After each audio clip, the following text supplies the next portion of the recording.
আমাদের সাথে সামিল হয়েছেন সমাজের বিভিন্ন শ্রেণী পেশার শীর্ষস্থানীয় সম্মানিত নেতৃবৃন্দ এবং ব্যক্তিবর্গ, সাংবাদিক বন্ধুগণ, সুধীমণ্ডলী। আমি প্রথমেই আমার পক্ষ থেকে আপনাদের প্রতি গভীর কৃতজ্ঞতা জ্ঞাপন করছি যে আপনারা আমাদের দাওয়াত কবুল করে কষ্ট করে আজকে এখানে হাজির হয়েছেন। আল্লাহ তাআলা আপনাদের এই কষ্টের উত্তম জাযা আপনাদের সকলকে দান করুন।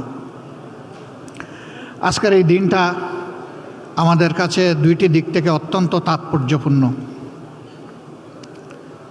দীর্ঘ ফ্যাসিবাদী শাসনের পর 36 জুলাই যে গণবিপ্লব বাংলাদেশে সংগঠিত হয়েছিল, আমাদের তরুণ যুব সমাজের নেতৃত্বে, যাতে আমরা সকলেই দলমত নির্বিশেষে সামিল হয়েছিলাম, সেই দীর্ঘ প্রতীক্ষার পর এ মাসের 12 তারিখ নির্বাচন অনুষ্ঠিত হয়েছে। এ নির্বাচনের হাত ধরে ইতিমধ্যেই সংসদ গঠিত হয়েছে, সরকার গঠিত হয়েছে। এই সরকার এবং সংসদের কাছে জনগণের বিপুল প্রত্যাশা।